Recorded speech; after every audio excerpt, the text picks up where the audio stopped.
रुक जाओ, रुक जाओ। भाग भाग, पीछे मुड़ के मत दिखना। सीआईडी वालों को अपना मुंह नहीं दिखाना है। जल्दी चलो वरना बुरी तरह से फंस जाएंगे हम। रुक जाओ ना तो गोली चला दूंगा मैं। श्रेया, पकड़ो उन्हें।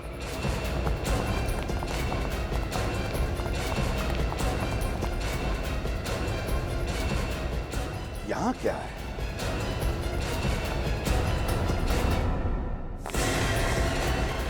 रुक जाओ। अब धीरे धीरे घूम जाओ।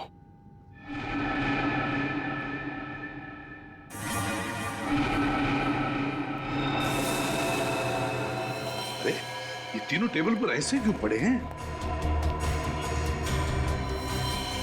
खून?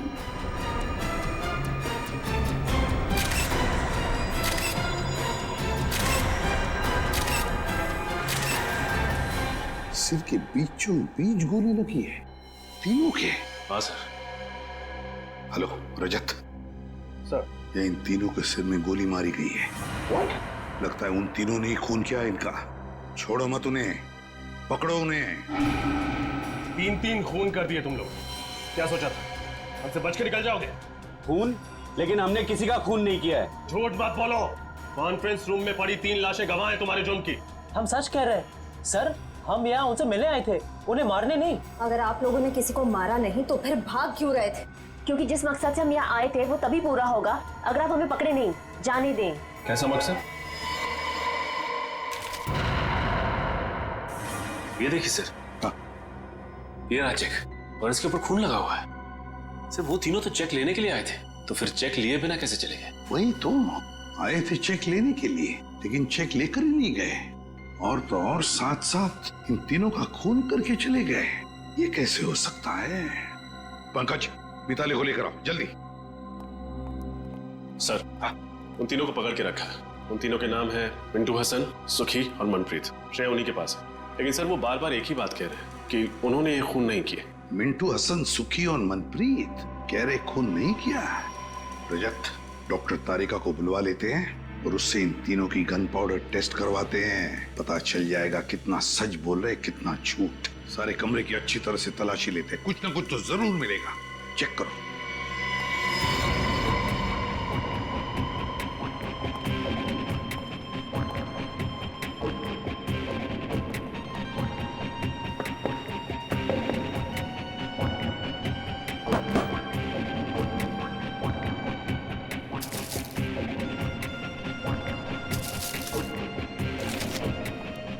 सर, मिताली। ये सब कैसे हो गया? किसने किया ये सब? मिताली बताओ, यहाँ इस कॉन्फ्रेंस रूम में आने के लिए क्या तुम्हारे पूरे स्टाफ को परमिशन लेनी पड़ती है? हाँ सर, जब भी कॉन्फ्रेंस रूम में मीटिंग होती है कोई भी बिना इजाजत के इस कमरे में तो क्या इस फ्लोर पर भी नहीं आ सकता। और आज तो यहाँ बहुत जरूरी मीटिंग थी, इसीलिए कृतिका मैडम, रणबीर सर और ईशान सर ने कहा था कि किसी को भी यहाँ आने की अनुमति न दी जाए जब तक मीटिंग खत्म ना हो जाए। तो फिर वो तीनों कैसे घुसे इस कॉन्फ्रेंस रूम में? क्या तुम भी शामिल हो उनके साथ? बताओ। नहीं सर, आप ऐसा कैसे कह सकते हैं? मैं भला अपने बॉसेस को क्यों मारूंगी? उन्हें तो कृतिका मैम ने परमिशन दी थी अंदर आने के लिए। सर हाँ, पूरा कमरा छान मार रहा है, कहीं कुछ नहीं मिला। कुछ भी नहीं मिला? कुछ भी नहीं मिला इस कमरे में? है ना बड़ी अजीब बात।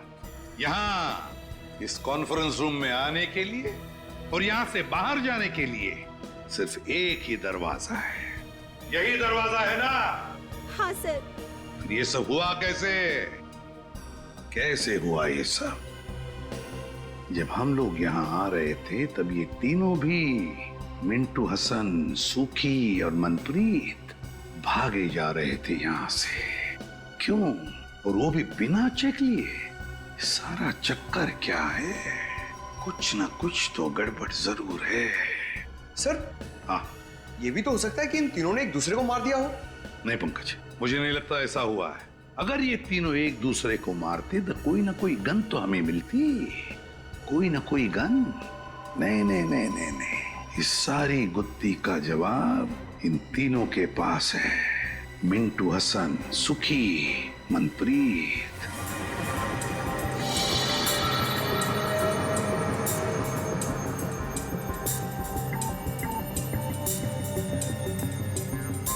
लोग सच कह रहे सर, इनमें से किसी ने भी गोली नहीं चलाई। किसी के हाथ पर गन पाउडर का निशान नहीं। नहीं सर। अब तो यकीन हो गया ना आप लोगों को कि हम शरीफ लोग हैं, क्रिमिनल नहीं। शरीफ लोग, मिंटू हसन, सुखी, मनप्रीत, शरीफ लोग इसलिए भाग रहे थे हमसे।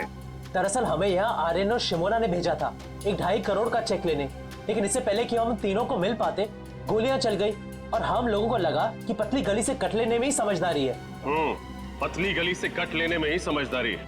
अगर तुम लोग शरीफ होते तो या तो खूनी को पकड़ने की कोशिश करते या फिर सीआईडी को बुलाते। नहीं कर सकते थे मैं साहब, क्योंकि हमारी शराफत हमें हमारी मंजिल से भटका देती। मंजिल? जरा हमें भी तो बताओ, क्या मंजिल है तुम्हारी? एक मुजरिम। मुजरिम? कौन मुजरिम? मुजरिम नहीं, कैंसर है वो, कैंसर। एक ऐसा कैंसर जो समाज के जड़ों को खोखला कर देना चाहता है, और उस कैंसर से देश को बचाने के लिए हमें भी मुजरिम बनना पड़ा। पर हम सिर्फ छोटे मोटे जुर्म करते हैं, शरीफों को नुकसान नहीं पहुंचाते। हम तो बस इतना चाहते हैं कि हमारे गुनाहों से प्रभावित होके वो हमें अपनी दुनिया में एंट्री दे दे। इसीलिए भाग रहे थे तुम हमसे? पकड़े नहीं जाना चाहते थे, क्योंकि अगर पकड़े जाते तो उनके गैंग में घुस नहीं पाते, है ना? जी हाँ, क्योंकि अपने सारे काले धंधे सफेद चादर की आड़ में करता है, और जुर्म के दुनिया की कीचड़ की एक बूंद भी उसके पाप के महल को धाराशाही कर सकती है। इसीलिए हम नहीं चाहते थे कि हम आपके साथ पकड़े जाएं। लेकिन आप लोगों ने पकड़ ही लिया। ये शिमोना और आर्यन, इनका क्या संबंध है इस बात से? वो दोनों उसी के लिए तो काम करते हैं, और हम तो उन्हें बस सीढ़ी की तरह इस्तेमाल कर रहे थे ताकि उन तक पहुंच सके। मतलब शिमोना और आर्यन ने मिलवाया तुम्हें इस रणवीर, ईशान और कृतिका? जी हाँ, कल दोपहर आर्यन और शिमोना की नकली आर्ट एग्जीबिशन में। आर्यन और शिमोना दिख रहे हैं कहीं? वो रहे, शिमोना लाल सलवार में और आर्यन ब्लैक कोट में। अपने हुनर का गलत फायदा कैसे उठाया जाता है, कोई इनसे सीखे। न जाने कितने लोगों को उल्लू बनाया इन दोनों ने अपने आर्ट और एंटीक के चक्कर में। गुड, काफी अच्छी जानकारी है आपको पेंटिंग्स की। मुझे लगता है ये वाली पेंटिंग हमारे कॉन्फ्रेंस रूम के लिए काफी अच्छी रहेगी। क्यों कृतिका? वाकई इस पेंटिंग में कुछ तो कशिश है। बिल्कुल ठीक है आपने कृतिका जी। एक नायाब हीरे की कीमत एक अच्छा जौहरी ही परख सकता है, और आपकी आंखों में परखने की नजर कूट कूट कर भरी है। पर 3 करोड़ तो ज्यादा ही है इस पेंटिंग के लिए। अरे कैसी बातें कर रहे हैं आप? इस पेंटिंग के लिए 30 करोड़ भी कम है। और वैसे भी जो चीजें अनमोल होती है ना, उनकी कीमत नहीं लगाई जाती। क्यों आर्यन? क्या डायलॉग मारा है। जो चीज अनमोल होती है ना, उसकी कोई कीमत नहीं बताई जाती। देखना, इस पे तीनों के तीनों क्लीन बोल्ड हो जाएंगे। पर कुछ तो कम कीजिए, बहुत ज्यादा है। भाई, हमें कृतिका जी की मुस्कान बहुत पसंद आई। जी शुक्रिया। आप एक काम कीजिए, 3 की जगह 2.5 करोड़ दे दीजिएगा। ठीक? ठीक है, डन करते हैं। तो फिर ठीक है, कल हम सारी पेंटिंग्स आपके ऑफिस में भिजवा देते हैं और आपसे चेक भी ले लेंगे। ठीक है। तो फिर बोलिए, कल कितने बजे तक कॉन्फ्रेंस रूम में आएंगे आप पेंटिंग्स देखने के लिए? 11 बजे सही रहेगा। 11 बजे मिलते हैं। डन। डन। Thank you.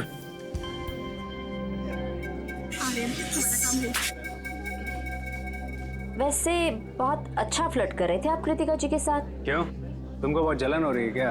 कहो तो थोड़ा सा फ्लर्ट तुम्हारे साथ भी कर लो। भाई थोड़ी फ्लर्टिंग मेरे साथ भी कर लो mister Aryan. Aryan?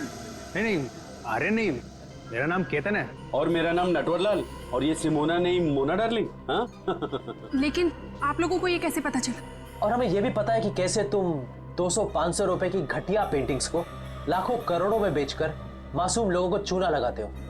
Good job. Kritika जी का दिल टूट जाएगा जब उन्हें पता चलेगा कि ये पेंटिंग नकली है, और वो जो आप उनकी मुस्कान की तारीफ कर रहे थे वो भी नकली है। समझे? कितना पैसा चाहिए तुम लोगों को? बड़े समझदार हो, जल्दी मुद्दे पे आ गया। हाँ, एक ठग को दूसरे ठग को समझने में ज्यादा वक्त नहीं लगता। हमें तुम्हारा पैसा नहीं चाहिए, हमें उस आदमी का पता चाहिए जिसके लिए तुम काम कर रहे हो। लेकिन क्यों? आप लोग हमारे बॉस तक क्यों जाना चाहते हैं? ये सोचना तुम्हारा काम नहीं है। अगर तुम चाहते हो कि तुम्हारी 420 की गाड़ी सही सलामत चलती रहे, तो जैसे कह रहे हैं वैसा ही करो। ठीक है, लेकिन आप लोगों को हमें ये गारंटी देनी पड़ेगी कि हम दोनों का धंधा चौपट नहीं होगा। दे सकते हैं? नहीं होगा। बस अब बताओ कैसे पहुंचेंगे उस तक? बहुत सरल है, बस आप लोगों को उन्हें यकीन दिलाना पड़ेगा कि आप लोग हमारे लिए काम करते हैं। पर वो कैसे होगा? सिंपल है, कल इस पेंटिंग के 2.5 करोड़ का चेक हम लोग नहीं, आप लोग लेने जाएंगे। शिमोना का इन तीनों से पूछना कि तुम लोग कॉन्फ्रेंस रूम में कितने बजे तक रहने वाले हो, ये बात कुछ हजम नहीं हो रही है। सर हो सकता है इन तीनों का खून आर्यन और शिमोना ने किया हो। उन्हें ऐसा लगा हो कि हमारा भी काम हो गया और ये तीनों भी फंस गए। पंकज, जो तीनों भी आर्यन और शिमोना के कस्टमर्स थे तो वो उन्हें क्यों मारेंगे? नहीं नहीं नहीं नहीं, कुछ और ही चक्कर है। अच्छा एक बात बताओ, तुम लोगों को कुछ याद आता है? कोई ऐसी खास बात जो हमें बताना भूल गए हो तुम? एसीपी सर, एक फोन तो आया था आर्यन को? नहीं, रणवीर को। और वो बहुत गुस्से में बात कर रहा था फोन पे। नहीं, क्या बात कर रहा था वो? Excuse me. हेलो, क्या ऐसे कैसे खराब हो गया? उसे जल्दी से ठीक करवाओ। कल सुबह 11 बजे मेरी एक बहुत जरूरी मीटिंग है, उसे पहले ये काम हो जाना चाहिए, समझे?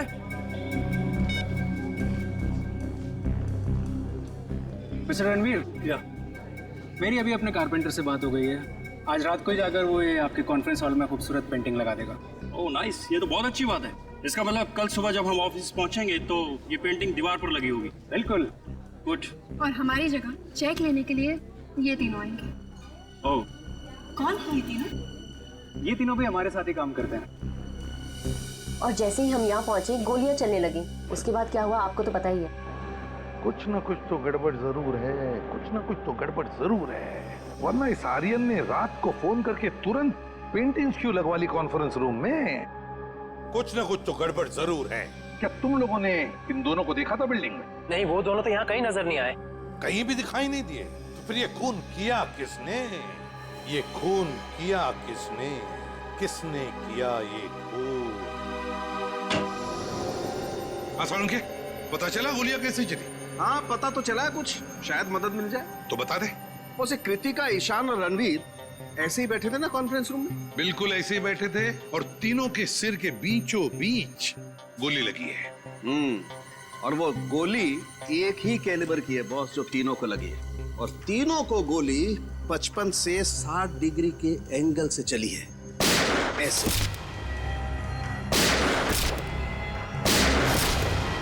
यो मतलब गोलियां ऊपर से नीचे चली है। सर फिर तो खूनी को भी ऐसे ही किसी ऊंची चीज पर चढ़ना पड़ा होगा। तो क्या सर खूनी ने इन सब पर कॉन्फ्रेंस रूम की टेबल पे चढ़ के गोलियां चलाई होंगी? नहीं निखिल, कॉन्फ्रेंस रूम की टेबल पर चढ़कर कैसे गोलियां चलाएगा? क्योंकि अगर खूनी या जो भी जिसने भी टेबल पर चढ़कर गोलियां चलाई तो फिर उसके जूतों के निशान मिलते हैं हमें। चलो उसने जूते के निशान अगर साफ भी किए होते तो भी उसके जूते के नीचे जो धूल लगी रहती है वो तो मिल जाती, उसके ट्रेसेस तो मिल जाते हमें। वैसा तो कुछ भी नहीं मिला हमें। और एक बात सर, इन तीनों के शरीर पर कोई भी हाथापाई के निशान नहीं मिले। ओह, कोई भी हाथापाई के निशान नहीं? तो हो सकता है खूनी इन तीनों को जानता हो और शायद इसी बात का फायदा उठाया उसने और चला दी गोली। सड़के उस चेक के ऊपर जो खून मिला था वो किसका था? बस वो खून रणवीर का है। रणवीर का है? लेकिन सर इन तीनों को मारकर किसी को क्या फायदा हो सकता है? इन तीनों को मारकर किसी का क्या फायदा हो सकता है ये तो हम पता लगा ही लेंगे श्रेया। लेकिन पहले उस कॉन्फ्रेंस रूम में फिर से जाना होगा, फिर से देखना होगा कि गोली चली कैसे। ऊपर से कुछ ना कुछ तो है उस कॉन्फ्रेंस रूम में जो हमारी नजरों से छूटा है। इस कॉन्फ्रेंस रूम में जाकर फिर से अच्छी तरह से देखते हैं, अच्छी तरह से। तो तुम हो विशाल, इस कंपनी के चौथे और सबसे बड़े हिस्सेदार। जी सर। इन तीनों की मौत के बाद तो तुम कंपनी के मालिक बन गए हैं? जी सही कहा आपने। मुबारक। मिठाइयाँ लाए हो? मिठाई? सर मेरे पार्टनरों के साथ इतना बड़ा दुखद हादसा हुआ है और आप मिठाई खाना चाहते हैं? अब करोड़ों रुपए जो मिल गए तुम्हें और फिर कंपनी पूरी की पूरी तुम्हारी हो गई? नहीं सर ये क्या कह रहे हैं आप? सर पैसा तो हाथ का मैल है पर इंसान की जिंदगी पैसे से कहीं ज्यादा अनमोल है। इसी हाथ के मैल ने अच्छे अच्छे लोगों की नीयत को गंदा किया है मिस्टर विशाल। आज सुबह 11 बजे जब इन तीनों को गोली लगी आप कहाँ थे? जी मेरे दांत में बहुत दर्द हो रहा था तो मैं डेंटिस्ट के पास गया। आप चाहें तो डेंटिस्ट से कंफर्म कर सकते हैं। नहीं नहीं उसकी कोई जरूरत नहीं है। वैसे ये आपके दांत का दर्द ठीक है? अभी ठीक है। दांत का दर्द बहुत खराब होता है सर। मेरा डॉक्टर कहता है कि दिन में 2 बार ब्रश करना चाहिए, एक बार सोने के बाद और एक बार उठने से पहले। मेरे दांत देखो। डॉक्टर पंकज आपका लेक्चर खत्म हुआ और आप वैसे आप सर मैं अभय कृतिका का हस्बैंड। ओ, क्या क्या लगता है आपको? आपको किसी पर शक है? कौन कर सकता है ये? नहीं सर, मुझे किसी पे शक नहीं है, पर सर जिस किसी ने भी किया है ना उसे आप छोड़िएगा मत प्लीज सर। पता नहीं हो कृतिका के बिना मेरी जिंदगी कैसे कटेगी। मिस्टर अभय, हौसला रखिए, वक्त के साथ सब कुछ ठीक हो जाएगा। मुझे तो लगता है कि रणबीर सर की जान पहले से ही खतरे में थी। अच्छा, आपको ऐसा क्यों लगता है? सर, रणबीर सर ने शशांक और केदार के खिलाफ पुलिस में कंप्लेन की थी। वो दोनों कंपनी हथियाना चाहते थे और रणबीर सर कुछ दिनों से काफी अजीब सा बिहेव करते थे। ना हंसते थे, ना बोलते थे, हमेशा अकेले रहते थे। जहाँ भी जाते थे ड्राइवर को भी साथ लेकर नहीं जाते थे। जहाँ भी जाते थे अकेले जाते थे, अपने ड्राइवर को भी साथ में नहीं लेके जाता था। सर, सालुंके सर कह रहे थे ना कि गोली 55 से 60 डिग्री के एंगल में चली। गोली कहीं ऊंचाई से चलाई गई। लेकिन सर, इस सारी जगह को देख के तो नहीं लगता कि गोली ऊंचाई से चली। सर, मेरी समझ में एक बात नहीं आ रही है। अगर कोई किसी को गोली मारेगा तो खड़े खड़े सामने ऐसे मारेगा, टेबल पे चढ़ के गोली क्यों मारेगा सर? सर कहीं ऐसा तो नहीं कि गोलियां किसी चीज के अंदर से चली थी? हो सकता है, बिल्कुल हो सकता है श्रेया, बिल्कुल हो सकता है। इस कॉन्फ्रेंस रूम का कोना कोना छान मारो, एक एक इंच देखो, कोई भी चीज हमारी नजरों से छूटनी नहीं चाहिए, कोई भी चीज।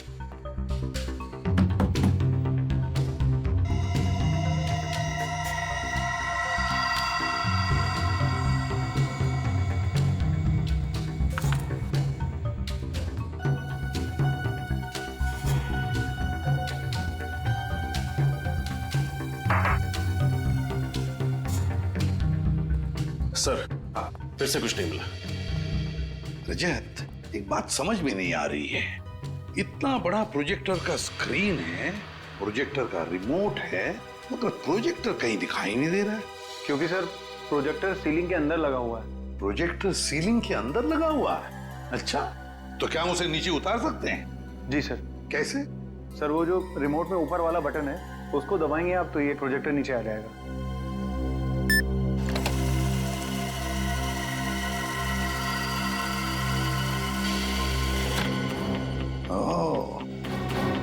तो ये बात है, प्रोजेक्टर ऊपर सीलिंग के अंदर।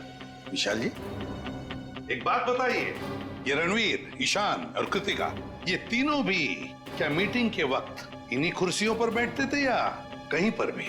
जी हाँ सर, जब भी हम मीटिंग लेते थे कॉन्फ्रेंस हॉल में, ये तीनों इन्हीं जगहों पर ही बैठते थे।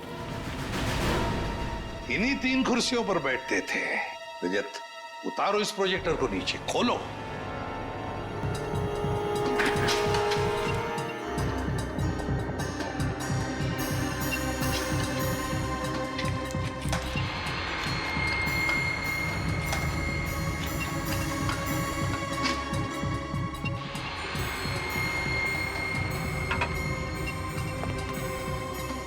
खोलो इसे पंकज।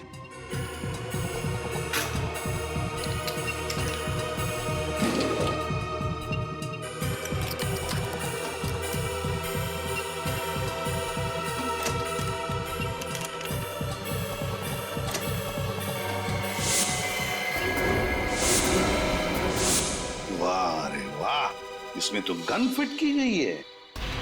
प्रोजेक्टर के अंदर गन लगा के रखी है। मतलब खूनी जानता था कि ये तीनों सब इन्हीं कुर्सियों पर बैठते थे।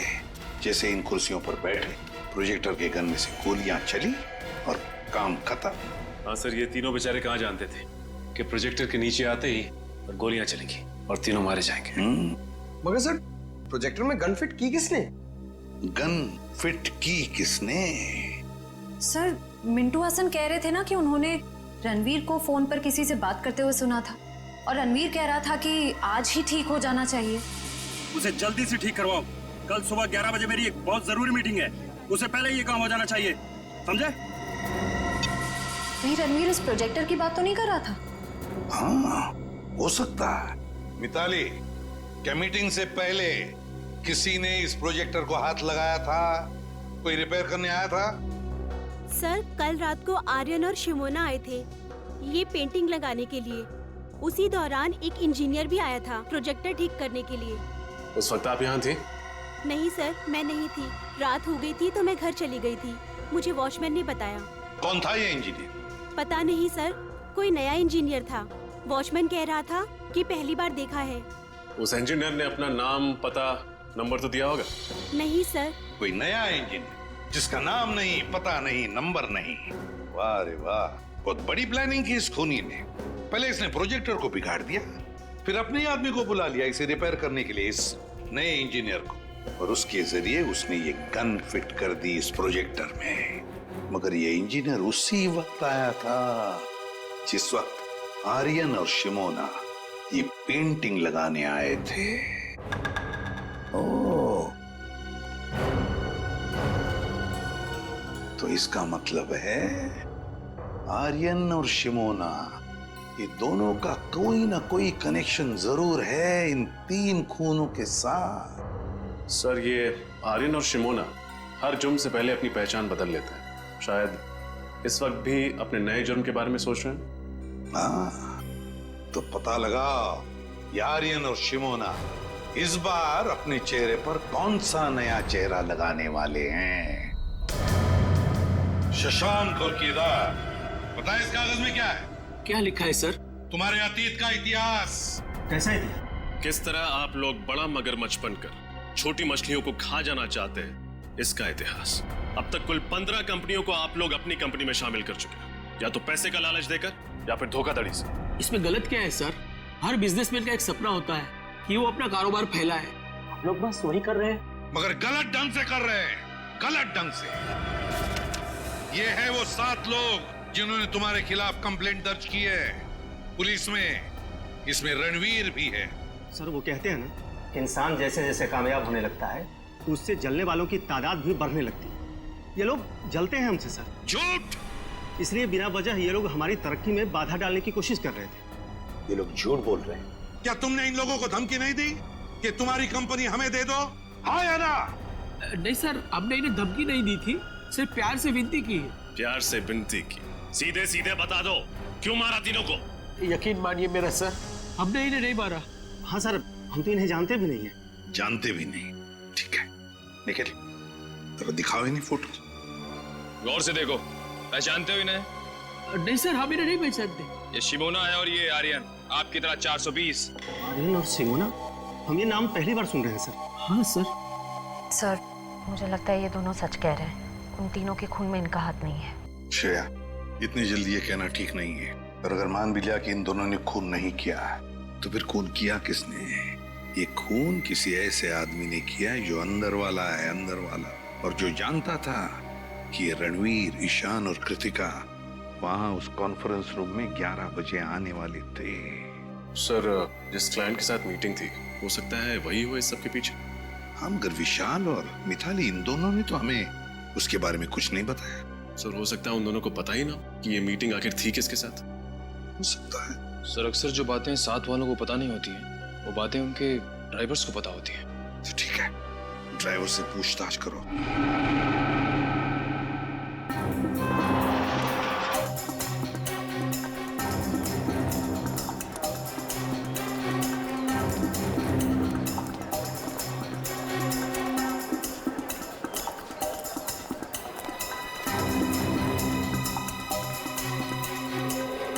एक्सक्यूज मी, मैं सीआईडी से इंस्पेक्टर सचिन।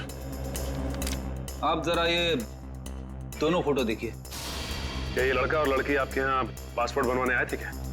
नहीं सर, ये दोनों तो कभी नहीं आए। पूरे यकीन से कह सकते हैं कि कभी नहीं आए? हाँ सर, मैं पूरे यकीन से कह सकता हूँ कि ये नहीं आए। Thank you. वेलकम। ये आर्यन और शिमोना है। क्या ये दोनों आपके बैंक में नया अकाउंट खुलवाने आए थे? आर्यन और शिमोना, एक मिनट सर।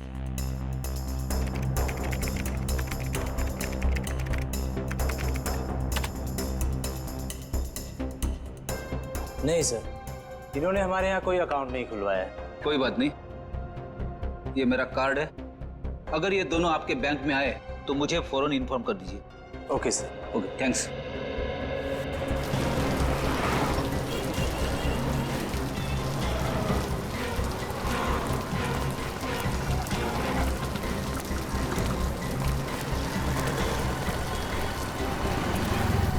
सर, कहीं हमारी तहकीकात की राह गलत तो नहीं है? शायद इस बार आर्यन और शिमोना ने कोई नया अकाउंट खुलवाया ना हो। नहीं फ्रेडी, ऐसा नहीं हो सकता। आर्यन और शिमोना का जुर्म गणित की गिनती की तरह है। जिस तरह से 3 से पहले 2 का आना तय है, उसी तरह शिमोना और आर्यन का बैंक अकाउंट खुलवाना तय है। एक काम करते हैं, आगे के बैंक चेक करते हैं। चलो। मैनेजर साहब। जी कहिए। हम लोग सीआईडी से। सीआईडी? जी हाँ, सीआईडी। जरा इन फोटो को गौर से देखिए। ये आर्यन और शिमोना, क्या ये आपके बैंक में अकाउंट खुलवाने आए थे? ये दोनों? हाँ, ये दोनों हमारे अकाउंट खुलवाने आए थे, लेकिन आपको कोई गलतफहमी हो रही है। इनका नाम आर्यन और शिमोना नहीं, रवि और सपना है। क्या? रवि और सपना? जी हाँ। ये दोनों 420 इतने धड़ल्ले से अपने नाम बदल रहे जैसे हर शुक्रवार को सिनेमा हॉल में फिल्म बदलती रहती है। अच्छा, ये उनकी डिटेल्स देख सकते हैं? जी, एक मिनट। हाँ वीरेंद्र, उस फाइल में से रवि और सपना की डिटेल्स लेकर आना। हाँ।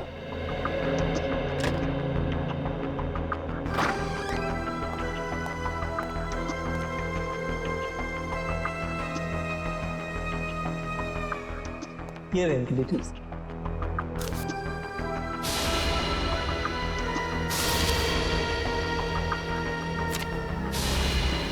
सारे जरूरी कागजात और डॉक्यूमेंट्स वगैरह दिख रहे हैं। हाँ, अकाउंट खुलवाने के लिए जो भी कागजात जरूरी होते हैं वो इन्होंने दिए थे और हमने इन्हें चेक भी किया था, बिल्कुल सही थे। और तो और हमारी एक टीम इनके घर भी जाने वाली है एड्रेस वेरिफिकेशन के लिए। Address verification? एड्रेस तो यही बताया था ना उन लोगों ने। Yes sir.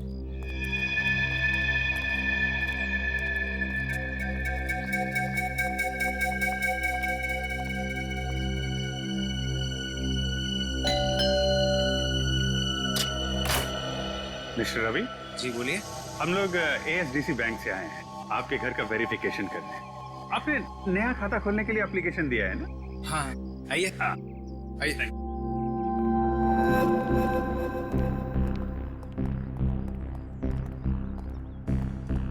बहुत बढ़िया घर बनाया आपने सर। अच्छा, सपना मैम है ना, उनके भी सिग्नेचर्स लगेंगे। अच्छा हाँ, सपना, सपना। क्या हुआ रवि? बड़े अच्छे कलाकार हैं आप लोग। आर्यन को रवि और शिमोना को सपना बुलाते हैं। मतलब? आप लोगों का खेल खत्म हो चुका है मिस्टर आर्यन और मिस शिमोना। कौन हो तुम लोग और हमारा असली नाम कैसे जानते हो? अरे भैया सुनो, जिस स्कूल में तुम पढ़ते हो ना, उसके हम लोग हेडमास्टर्स रह चुके और तुम्हारे जैसे 420 हमारे जेब में लेके घूमते हम लोग। देखो देखो, मुझसे पंगा मत लो, बहुत खतरनाक आदमी हूं मैं। सीआईडी से खतरनाक तो नहीं हो सकते ना? सीआईडी? अरे कहाँ जा रहे?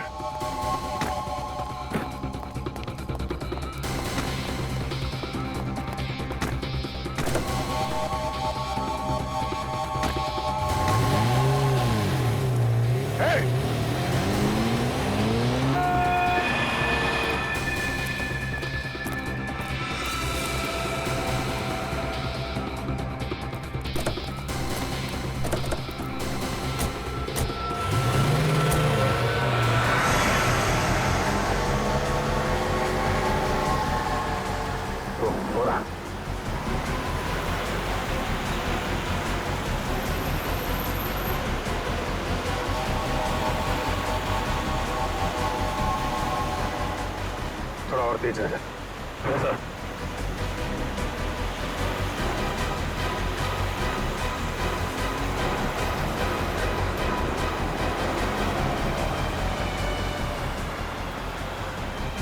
ओवरटेक कर।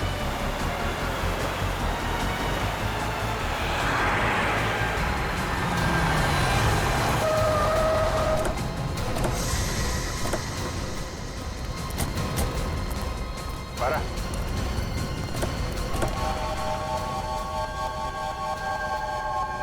कहाँ भाग रहा है? क्यों किया ये सब? ISHA के पेंटिंग के बहाने ही हम लोगों ने प्रोजेक्टर में गन फिट करी थी। 2.5 करोड़ रुपए तो तुम लोगों को वैसे ही मिलने वाले थे, फिर 3-3 खून करने की क्या जरूरत थी? क्योंकि अगर हम उनका खून नहीं करते तो वो हमारा खून कर देते। वो कौन? फिर वो पिछले महीने हमने एक आदमी को चूना लगाने की कोशिश करी, जो हमारे जाल में फंसा ही रही। हाँ, तो मैं कैसे यकीन कर लूं कि जो जेवरात आप हमें बेचना चाहते हैं वो सब असली हैं और राजा महाराजाओं के वक्त के हैं? अगर आपको हमारे ऊपर यकीन नहीं तो ये रहा उसका प्रमाण पत्र। ये मिस्टर अभिमन्यु, उस राजघराने के वारिस, उनका नाम और नंबर इसी में। और वैसे भी अगर आपके बॉस को हम पर यकीन नहीं होता तो नीलामी में 5 करोड़ रुपए की बोली क्यों लगाते? ठीक है, बिना भरोसे के कोई भी सौदा पक्का नहीं हो सकता है। ये लीजिए अपनी रकम।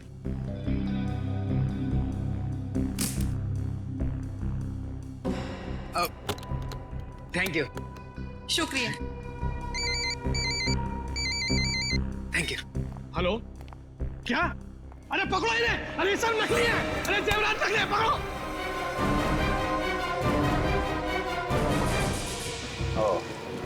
तो उन लोगों ने सोचा कि तुम्हें पुलिस के हवाले करने की बजाय क्यों ना तुमसे एक जुर्म और कराया जाए।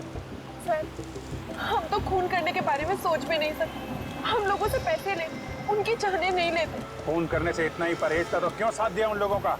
सीआईडी के पास आना चाहिए था तुम लोगों को। कहाँ पकड़े गए थे तुम दोनों?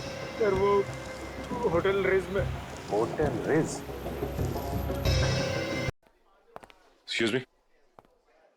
आइए सर, आप डिलक्स रूम एसी लेंगे या नॉन एसी सर? सीआईडी, क्या बात है सर?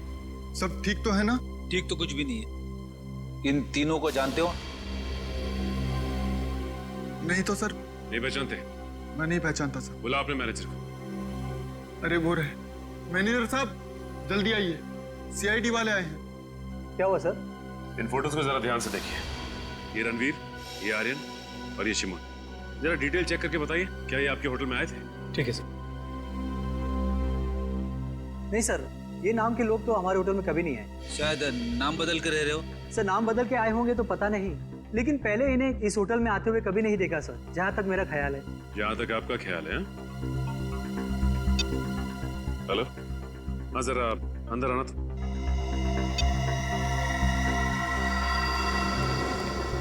हाँ सर। अच्छा ये बताओ कि रणवीर साहब यहाँ इस होटल में अक्सर आते थे? हाँ साहब, हफ्ते में 2-3 बार आ ही जाते थे किसी से मिलने। सुन लिया मैनेजर साहब आपने? कमाल की याददाश्त है आपकी। जो ग्राहक अक्सर आपके होटल में आते हैं आप उन्हें भी भूल जाते हैं? जी वो। क्या हुआ, आपकी जुबान क्यों लड़खड़ाने लगी? सर जबान नहीं सर। क्या छिपा रहे हैं आप हमसे? सर कुछ भी नहीं छुपा रहा हूँ मैं। हेलो, हाँ सर। क्या? ओह तो ये बात है। हाँ सर, मैं होटल रिट्स में ही हूँ। मैं खाली होकर आपको फोन करता हूँ। Okay okay. क्या हुआ? शिमोना और आर्यन ने अपना गुनाह कबूल कर लिया है।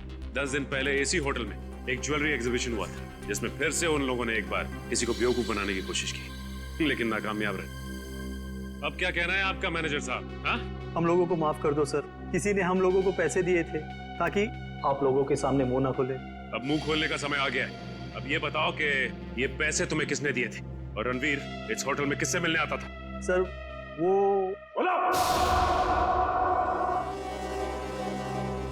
निखिल, इस वॉचमैन को ठीक तरह से समझा दिया है ना?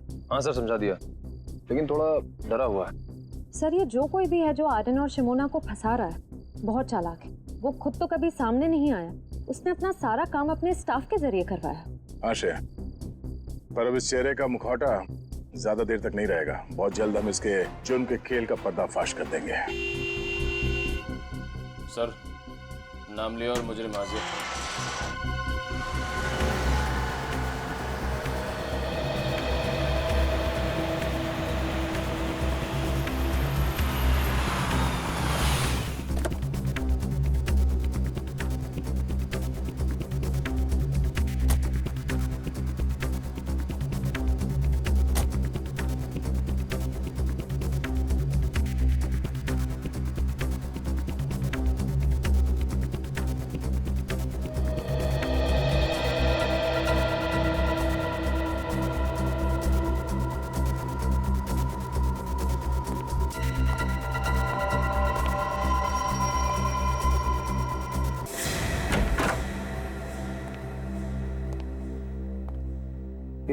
घर की सारी लाइटें ऑन क्यों हैं?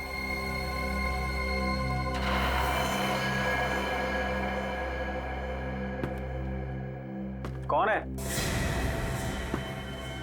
वहां पर, नीचे आओ।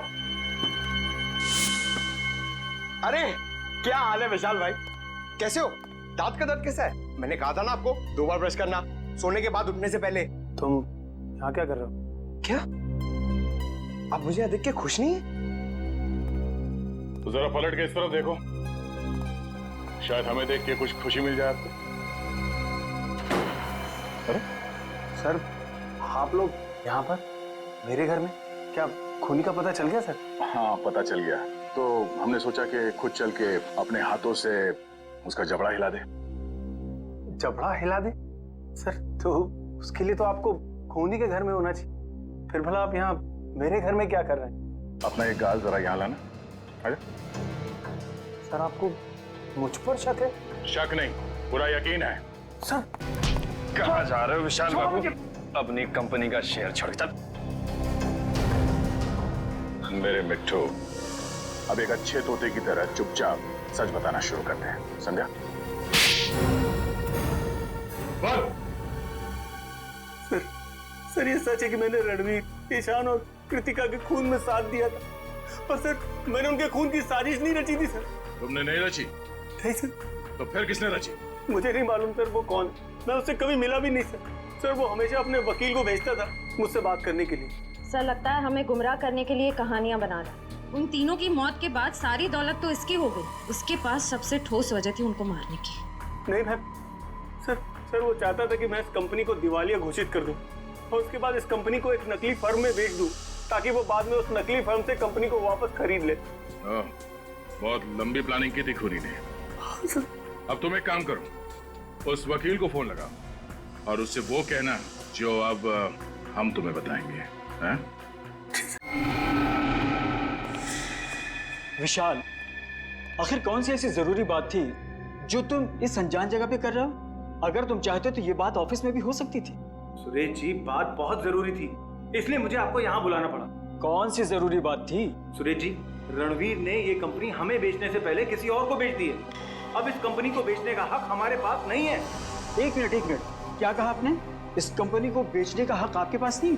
हाँ मैं सच कह रहा हूँ, रणवीर ने बाकी सारे पार्टनरों के साथ गद्दारी की और इस बात की भनक तक नहीं लगने दी किसी को। अच्छा ये बताओ, इस कंपनी के नए मालिक का नाम क्या है? हम हैं। वकील साहब को हमारा प्यार भरा नमस्कार। अपना प्यार भरा नमस्कार रखो अपनी जेब में, और अगर अपनी भलाई चाहते हो तो चुपचाप ये कंपनी उसको दे दो जिसका इस कंपनी पे पूरा पूरा हक। सुखी जी, हम तो इतने प्यार से बात कर रहे हैं इनसे और ये हमें धमकी दे रहे हैं। वो क्या है ना मनप्रीत, ये लातों के भूत है, बातों से नहीं मानेंगे। ठीक कहा, बिल्कुल ठीक। इसीलिए आज मैं तुम दोनों को ऊपर भेजने का इंतजाम करके रहा हूं। किसी को पता भी नहीं चलेगा कि ये कंपनी कभी किसी और के नाम पे हुई थी। सर मैं अब है कृतिका का हस्बैंड। ऐसे कैसे भूल दोगे? क्या समझ रखा है हमें? घर नीचे रखो, पहले सीआईडी को तो आने दो। सीआईडी आए, पहले मैं तुम्हें मार देता हूं। चुप! कहानी तो अब तुम्हारी खत्म होगी फांसी के फंदे पर। कहाँ भाग रहे हो अभय बाबू? अभी तो तुम्हें अपने जुर्म कबूल करना बाकी है।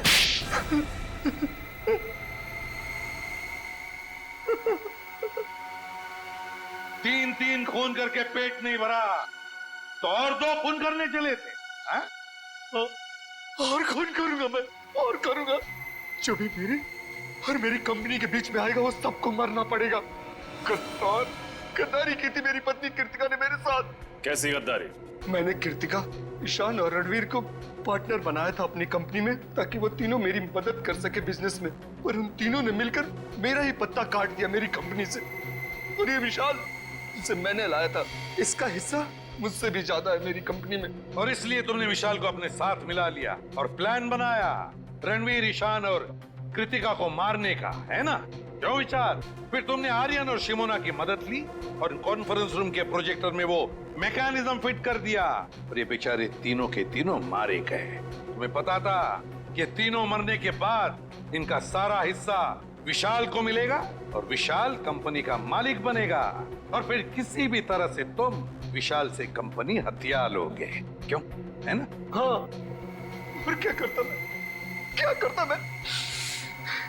अपनी खोई हुई कंपनी पाने के लिए यही एक रास्ता था मेरे पास।